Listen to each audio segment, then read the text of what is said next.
Okay, so one of the latest episodes, I focused on something called relevancy. Just talking about what's important, what's relevant in this game. What do we need to do? And in my own life, I did this and I tried everything for years and years and years and years. I accurized and played and did this. And finally I broke down and called a pro and said, build me one of those BenchRest guns. I want to see what is accuracy. Then from there, maybe I can figure out what's relevant to accuracy. So that's what I did in my own life. I bought a known quantity. It's called a 6 PPC. And from that, I set my baseline. So since then, I've been building and applying the ideas, the things I learned from the PPC, and I'm still learning every day. Applying it to other things so that I can deal with a broader range of subject matter. So that I can, apply some of this stuff to hunting guns. So, because the PPC is very specialized. The BR practices that I've been around are short range BR, 100, 200, 300, which is ruled by the PPC, and medium range, which is still BR. 2 mile stuff's not BenchRest. That's luck. 1 mile stuff, luck. Most of the guys that compete at 2 mile stuff are shooting 1 MOA guns. So, I'm looking for quarter minute. Been my standard for a long time. Quarter minute aggregate capability. So, I've been building stuff, I've been hitting my goals, everything's been working all the way up to and including. And I had a epiphany recently, thinking back. Wow, 20-some years ago.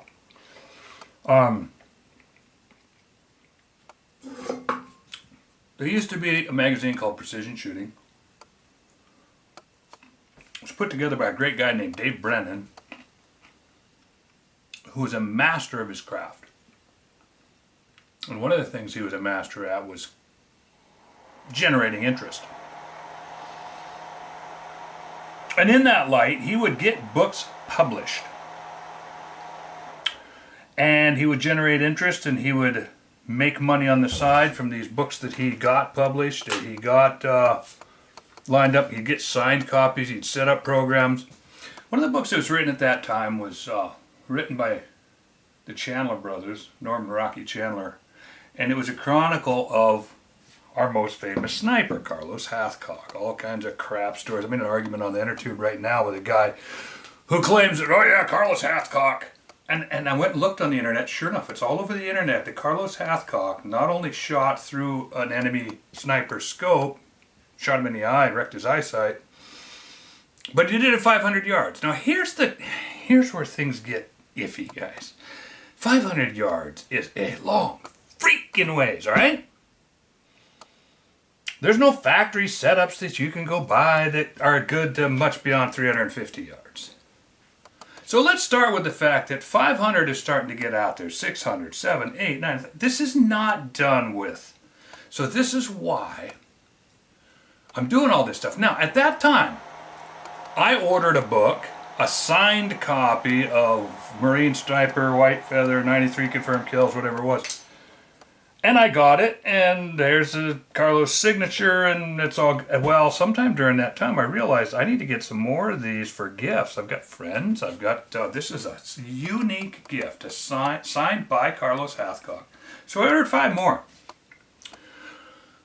Carlos was dying at this time.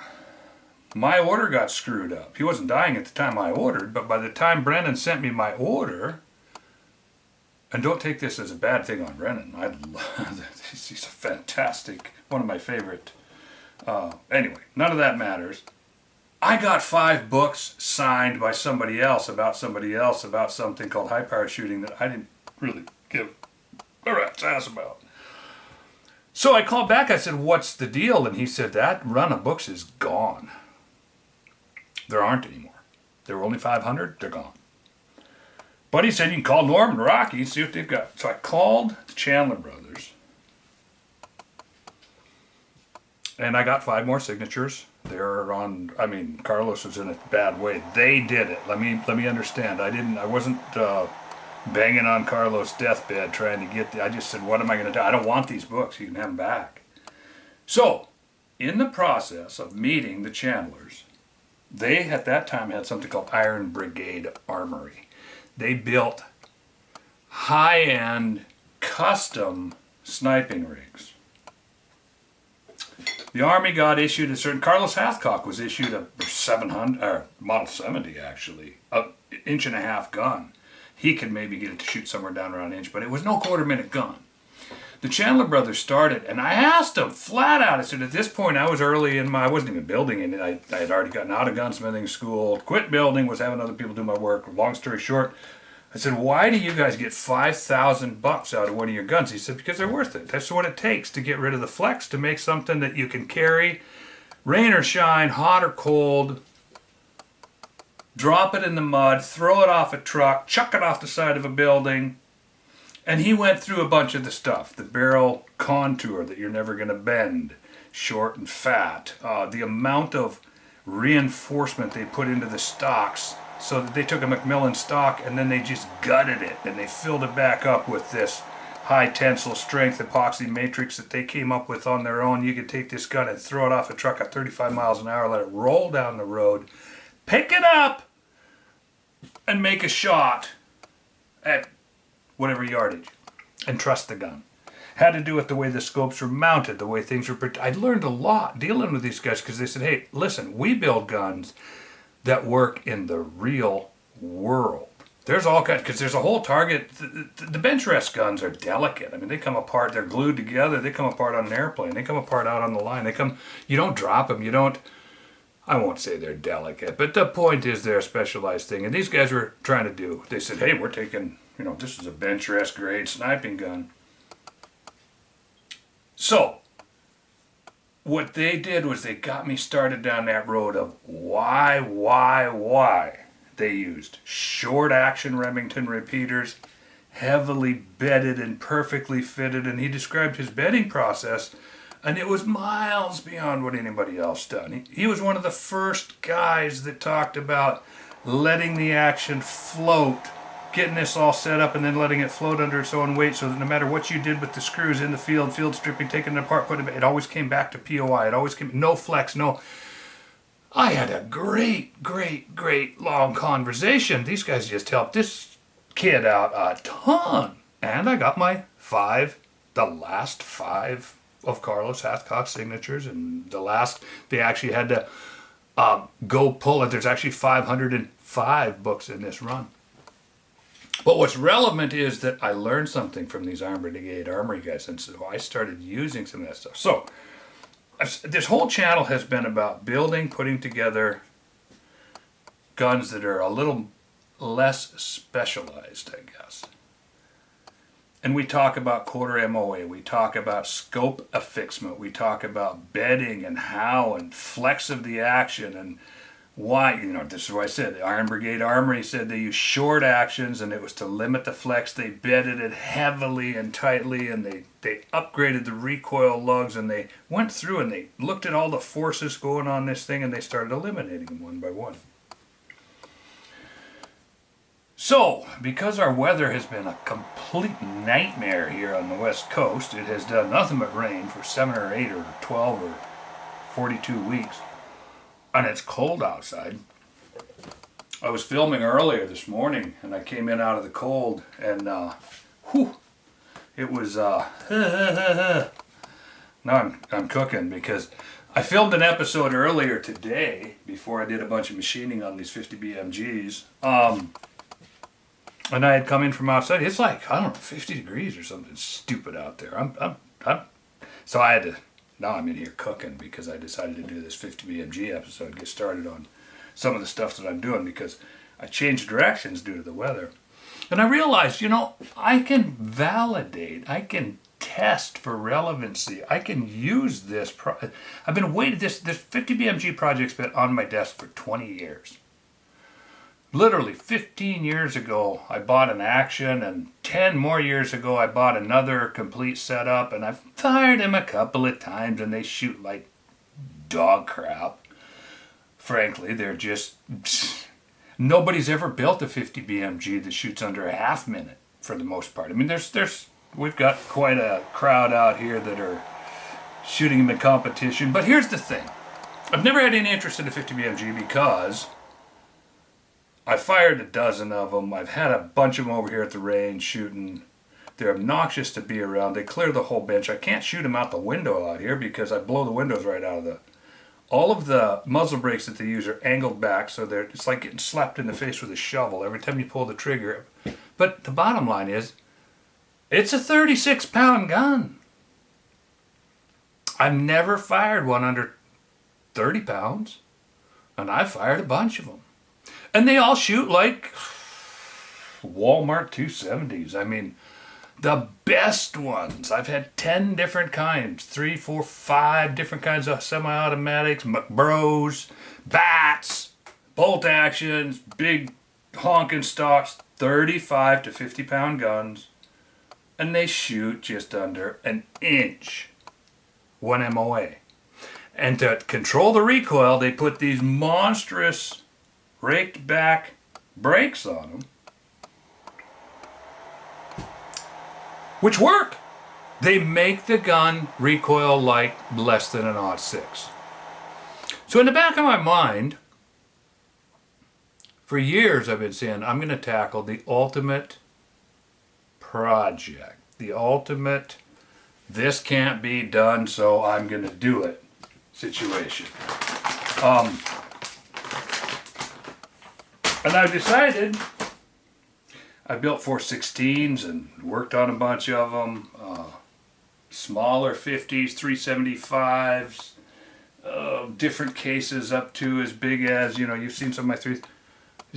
And in between, the 416 thing, I shouldn't say that. I've worked on some 416s. I would never build one. I would never push one because to me, it's like between 338 and 50, there's nothing. There's a wasteland. A bunch of crap brass and boutique stuff. You can't get bullets, can't get brass, can't get anything. So 50 BMG has always been niggling in the back of my mind, but unfortunately the raw fact is that when you pull the trigger on a single round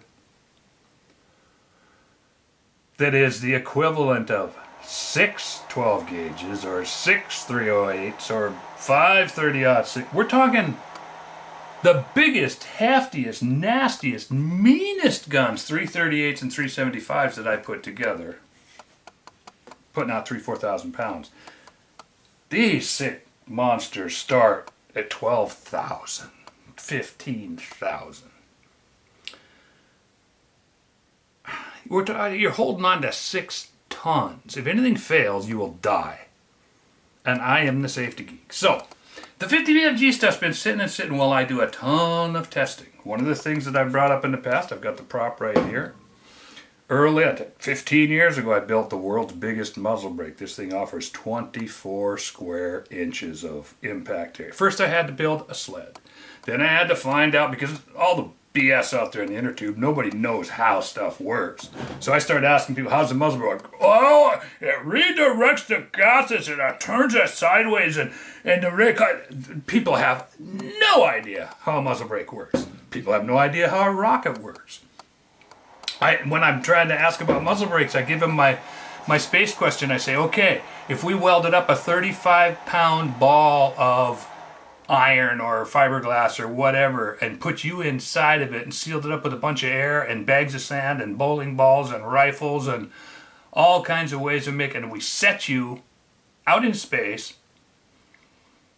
at a dead stop relative to the things around you, could you make that vessel move? Could you throw the bowling ball against the wall? Could you jump? Could you run? Could you hamster cage that thing? Could you do something to make that ball move through space? If you had to get 5 feet to get to a planet, please, any of you that have got a brain and a scientific background, I understand perfectly that the way to get to the planet is to just wait, but that's not the point. 2 balls. Okay, all you gotta do is touch these 2 balls together and there's a beautiful woman in the other ball. So if you guys can get your balls to touch, you can then, so let's use that. All you gotta do is move the ball. All you gotta do is move this craft. Well, the simple fact is you can't.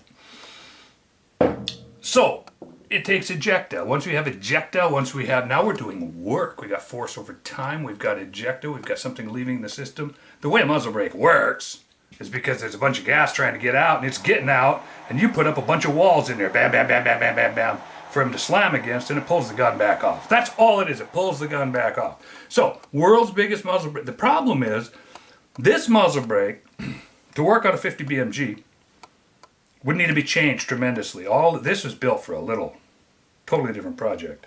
And all of the spaces are such that this thing is so weak that if I hit it with a 50 BMG, it would explode like a cucumber.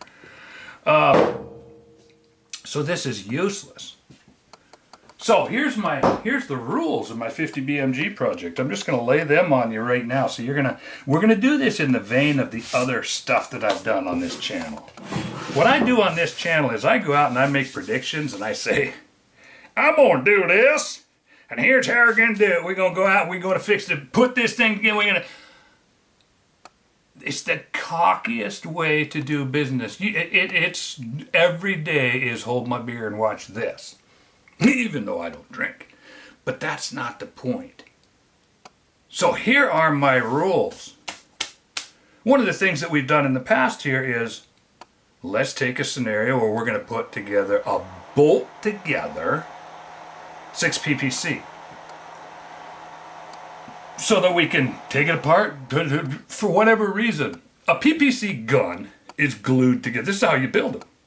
You buy a good stock on a super cool Adamowitz Borden Robertson design. Then you glue that stock forevermore to a stiff single shot assembly, and you tighten a barrel into that assembly and you put together your tuning fork so that that gun reverberates, resonates, vibrates consistently. Then you knock out, you tune down to a velocity range that produces there's all kinds of things that happen, but the simple fact is, Joe Schmo from Pocono can buy a 6 PPC, follow the directions on the box, go out behind his house and shoot little groups the size of a pencil eraser. Now when he gets out in competition and the wind's blowing and the range is open and the wind's blowing, now we're talking a different, but in controlled conditions, the gun can't shoot bad because all the variables are eliminated. It starts out shooting better than anything you've ever seen before in your life. And then from there, you tune it. There's a saying in the gearhead world, there's no substitute for horsepower, and that's true. What I should say is there's no substitute for cubic inches. Ooh, stop. There's no substitute for cubes. Actually, there is. There's all kinds of ways. What that should say is that there's no substitute for fuel consumption. If you can get the fuel through that thing, it doesn't matter if it's a little 2-liter motor with the 3 Chinese superchargers on it. If you can get big block fuel through it and get it to hold together, it'll make the power. These are also internal combustion engines. And in the case of guns, the restrictions are such that, unlike being able to take a Honda motor and wind it up to 30,000 RPMs and get big block power out of it, we're stuck with the constraints of 50, 60, in some cases 70, 80,000 PSI in our internal combustion engine. So with these constraints, what we're going to do, I just decided, since my other tests are stalled, I had this whole thing I put together a bunch of guns. They're shooting fine. I go shoot them out the window. But we can't drive down and look. We can't put together the contiguous scenes that show you that I'm not just poking holes in paper with a pencil. And it got boring. I don't want to show you a bunch of shooting. We've got tested, proven concepts. We put together a bunch of guns, and they're there waiting for the warm weather so we can go do some cool stuff with them. And I decided, okay, I'm going to set for myself an absolutely unattainable goal, and I'm going to do it right out here in front of God and everybody on the inner tube. Here's my goals. It's 50 BMG, 12,000 foot-pound gun. 3 goals, 15 pounds. That's a heavy gun to pack through the woods. And understanding that there's not very many places on this planet you can ethically trigger a BMG. I live out here in Big Sky country. There are places we can hunt with a BMG, but we don't want it to weigh more than 15 pounds. Goal number 2 of 3. Quarter-minute accuracy. For real. Agging quarter-minute. And in the whole thing, I hate recoil. I hate the medulla elongatus that occurs when I'm getting slapped around by a gun. I don't live with recoil. Recoil makes flinches. Recoil makes life hard. So, it has to recoil less than the 30-06. Very few people can comfortably shoot a standard 6-8 pound 30-06 in the field without flinching. Very, very few. So 3 goals, well under 20 pounds, hopefully 15. Quarter MOA with bullets that we can get. Recoil less than the 30-06. Then the 4th thing I would like to be able to do is load in the field. When you go to 50 BMG, you got to buy all this crap. So let me just say number 4 is cheap, easy reloading. Can't get cheap components, but cheap, easy reloading. I need this to be the everyman's rifle. So that's our goals. That's what we're stating right now and putting out. And in future editions, we're going to go through and talk about how I'm approaching the things that I'm approaching. The 15 pounds, the quarter MOA, and the recoil. And also, how we're going to get this stock to not flex, how we're going to solve the problems we've been solving in other guns all this time.